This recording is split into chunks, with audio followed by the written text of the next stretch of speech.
திண்டுக்கல் மாவட்டம் கொடைக்கானலுக்கு ஏராளமான சுற்றுலா பயணிகள் படையெடுத்ததால் கடும் போக்குவரத்து நெரிசல் ஏற்பட்டது. தொடர் விடுமுறை மற்றும் வார இறுதியை ஒட்டி கொடைக்கானலில் ஏராளமான சுற்றுலா பயணிகள் குவிந்தனர்.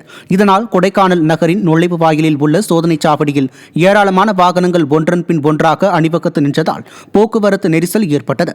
மேலும் முக்கிய சுற்றுலா பகுதிகளான மூஞ்சிக்கல், ஏரிச்சாலை உள்ளிட்ட பகுதிகளில் கடும் போக்குவரத்து நெரிசல் ஏற்பட்டதால் வாகன ஓட்டிகள் கடும் அவதியடைந்தனர்.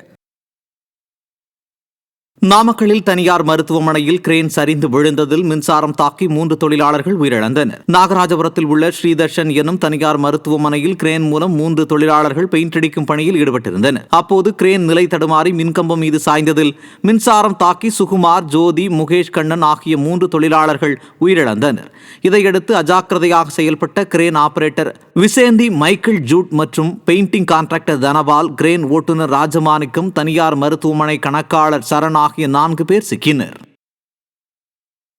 திருப்பத்தூர் மாவட்டம் வாணியம்பாடி மற்றும் அதன் சுற்றுவட்டார பகுதிகளில் சுமார் 1 மணி நேரத்திற்கு மேலாக பலத்த காற்றுடன் கனமழை வெளுத்து வாங்கியது. ஜனதாபுரம், பெருமாள்பேட்டை, நேதாஜி நகர், அம்பலூர், பெரியபேட்டை, கிரிசமுத்திரம் உள்ளிட்ட பல்வேறு பகுதிகளில் கனமழை கொட்டி தீர்த்தது. இதனால் வெப்பம் தணிந்து குளிர்ச்சியான சூழல் நிலவியதால் பொதுமக்கள் மற்றும் விவசாயிகள் மகிழ்ச்சியடைந்தனர். திருவண்ணாமலை மாவட்டம் வந்தவாசி சுற்றியுள்ள பகுதிகளில் 2 மணி நேரமாக மழை வெளுத்து வாங்கியதால் பொதுமக்களும் விவசாயிகளும் மகிழ்ச்சியடைந்தனர். மும்முனி, தாழம்பள்ளம், மாம்பட்டு, மருதாடு உள்ளிட்ட பல்வேறு கிராமங்களில் கனமழை பெய்தது.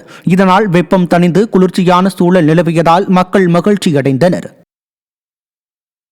கள்ளக்குறிச்சி மாவட்டம் திருக்கோவிலூர் அருகே 2 கிராமத்தைச் சேர்ந்த இளைஞர்கள் மோதிக்கொண்டது பொதுமக்களிடம் அச்சத்தை ஏற்படுத்தியது. குன்னத்தூரைச் சேர்ந்த சிறார்கள் விநாயகர் சதுர்த்திக்கு பணம் வசூல் செய்ததாகவும் அதற்கு எடப்பாளையத்தைச் சேர்ந்த மாற்று மத இளைஞர்கள் அவதூறாக பேசியுள்ளனர். அதை தட்டி கேட்ட இளைஞரை மாற்று மத இளைஞர்கள் தாக்கிய நிலையில் 2 கிராம இளைஞர்களும் மோதலில் ஈடுபட்டனர். மத விவகாரத்தில் அவதூறு பேசுவோர் மீது விடியா ஸ்டாலின் ஆட்சியின் கேவல் துறை விரைந்து நடவடிக்கை எடுக்காததால் கிராம மக்களின் அமைதி சீர்குலைவதாக குற்றம் சாட்டப்படுகிறது.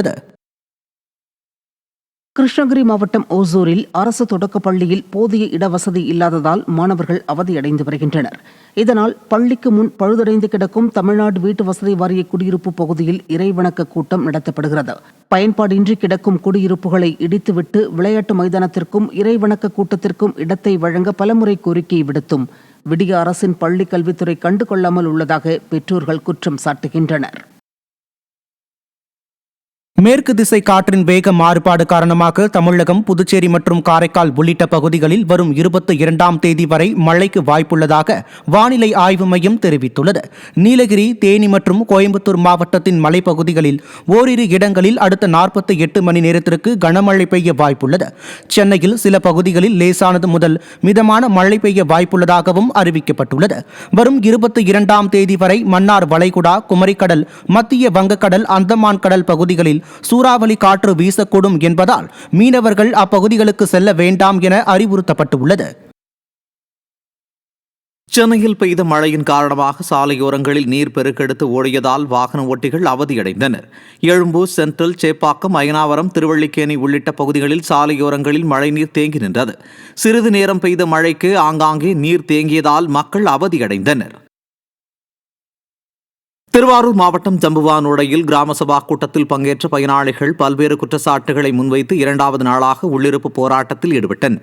பிரதமர் வீடு கட்டும் திட்டம் மற்றும் இலவச கழிப்பிடம் கட்டும் திட்டம் ஆகியவற்றில் ஊராட்சி நிர்வாகம் பல்வேறு முறைகேடுகள் செய்துள்ளதாக போராட்டத்தில் ஈடுபட்டவர்கள் குற்றம் சாட்டினர்.